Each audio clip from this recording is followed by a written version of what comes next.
అందరికీ నమస్కారం అండి. ఈరోజు మనం టెక్నాలజీలో చాలా ఫాస్ట్‌గా ఉన్నాం.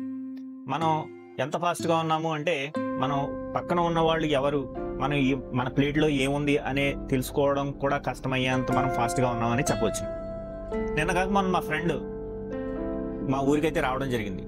వచ్చి రాగానే అతను రకరకాలైనటువంటి డాక్టర్స్ తోటి అపాయింట్మెంట్స్ అయితే తీసుకున్నాడు. కార్డియాలజీకి తీసుకున్నాడు, తర్వాత న్యూరోకి తీసుకున్నాడు, సైకియాట్రిక్స్ తీసుకున్నాడు, అలాగే కళ్ళకు సంబంధించిన ఆప్థమాలజీకి అలా రకరకాలైనటువంటి డాక్టర్స్ అపాయింట్మెంట్స్ తీసుకున్నాడు. నేను అడిగాను, "అరే ఎందుకు ఇన్ని రకాలైనటువంటి డాక్టర్స్ నువ్వు సంప్రదిస్తున్నావు ఏంటి" అంటే, "మా ఫ్యామిలీలో ఇన్ని రకాలైనటువంటి సమస్యలతో మేము బాధపడుతున్నాము. నిరంతరం మేము స్క్రీన్కి అటాచ్ అయిపోవడం వల్ల మేము అనేక రకాలైనటువంటి ఆరోగ్య సమస్యలతో బాధపడుతున్నాము" అని చెప్పేసి హైదరాబాద్ లాంటి మహానగరాల్లో వాళ్ళు అక్కడ డాక్టర్ కన్సల్టేషన్ కానీ హాస్పిటల్ ఖర్చులు భరించలేక ఇలా విలేజ్ వచ్చినప్పుడు అప్పుడప్పుడు ఈ డాక్టర్స్ ఎవరైతే ఉన్నారో వాళ్ళని కన్సల్ట్ అయ్యి వీళ్ళ ఆరోగ్య సమస్యల గురించి వాళ్ళతో టెస్టులు అవి చేయించుకుని మందులు ప్రిస్క్రిప్షన్ రాయించుకుని వాళ్ళు వెళ్తూ ఉంటారు.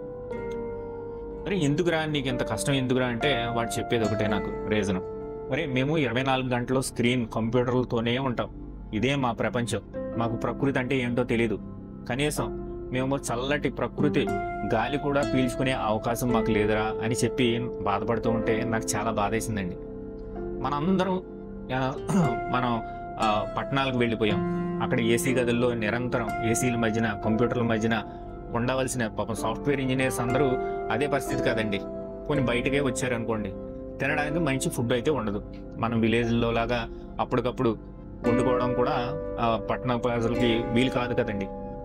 అలాగే బయటకు వస్తే ట్రాఫిక్ సమస్యలు, అలా రకరకాల సమస్యలతోటి ఇటు మానసికంగాను అటు శారీరకంగా అయినటువంటి ఆరోగ్య సమస్యలు, మానసిక సమస్యలతో నిరంతరం మనిషి ఒత్తిడికి లోనవి తను ఎక్కడికి వెళ్తున్నాడో ఏం చేస్తున్నాడో తెలియని పరిస్థితి.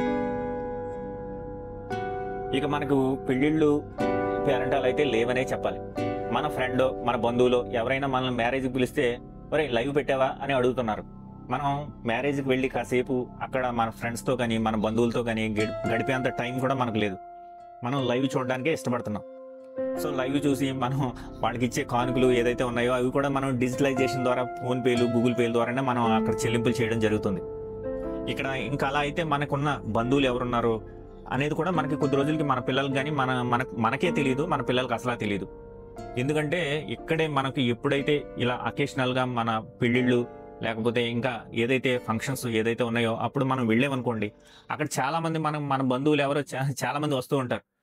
వెళ్ళి ఆప్యాయంగా వాళ్ళతో మాట్లాడితే మనకి మన బంధుత్వం ఇంకా గట్టిపడుతుంది. వాళ్ళు మనతోటి ఆప్యాయంగా మాట్లాడినప్పుడు ఆ ఆనందానికి మనం ఎంత అయినా మనం వెలకట్టలేం. అప్పుడప్పుడు మనం వాళ్ళకి ఫోన్ చేసి ఎలా ఉన్నారా అని ఒక ఆప్యాయంగా, పెద్దోడ ఎలా ఉన్నావు, మన సీతమ్మ వాకిట్లో సిరిమల్లి చెట్లో చెప్తాడు కదా ఆప్యాయతలు అనుబంధాల గురించి. అలా మనం ఒకళ్ళొకళ్ళు మాట్లాడుకున్నప్పుడే మనకు హ్యాపీగా ఉంటుంది. అలాగే ఇది వరకు ఎవరింట్లో అయినా చావులు అలాంటివి వచ్చినప్పుడు అందరూ వెళ్ళేవారు. కాటి వరకు అందరూ వెళ్ళి ఎవరైతే ఉన్నాయో అంతిమ సంస్కారాలు అందరూ చేసేవారు. కానీ ఇప్పుడు అది లేదు. ఒక వ్యాన్ వస్తుంది, ఆ వ్యాన్లో దింపేస్తున్నారు. ఎవరు ఏంటో కూడా మనకి తెలియట్లేదు. ఆ 13 రోజులు ఏదైతే ఉందో వాళ్ళ ఇంట్లో మనం చేదోడు వాదోడుగా ఉండడం అయితే జరిగేది పూర్వకాలంలో. మన పెద్దోళ్ళు కూడా మన ఖాళీ టైంలో అరే వెళ్ళరా వాళ్ళ ఇంటికి వెళ్ళి వాళ్ళకి కావాల్సిన ఏదో చూడు అని మన పెద్దోళ్ళు పిల్లలకు చెప్పేవాళ్ళు. ఇప్పుడు ఆ పరిస్థితి లేదు. పిల్లలు కూడా కరోనా పుణ్యమని వాళ్ళు కూడా కంప్లీట్గా ఆన్లైన్ క్లాసెస్ అని చెప్పేసి వాళ్ళు కూడా స్క్రీన్కి అటాచ్ అయిపోవడం జరిగింది. ఇక అమ్మమ్మలు తాతయ్యల పరిస్థితి అలాగే ఉంది. వాళ్ళు కూడా ఇంకా సీరియల్ వచ్చినాయంటే 6 to 10 ఇంకా టీవీ స్క్రీన్కి అతుక్కుపోతున్నారు వాళ్ళు కూడా. పూర్వకాలంలో అయితే పిల్లలకి చక్కగా కథలని అవని ఇవన్నీ మంచి చెడు చెప్పేవారు. ఇప్పుడు ఆ పరిస్థితి కూడా లేదు. సో ఎవరు చూసినా మనకి 360 degreesలో అందరూ ఏదో విధంగా ఈ డిజిటలైజేషన్ పుణ్యమా అని అందరూ మన ఈ స్క్రీన్స్కి అటాచ్ అయిపోతున్నారు. అలాగే మానసికమైనటువంటి ఆందోళనలు కూడా రోజు రోజుకి ఎక్కువైపోతున్నాయి.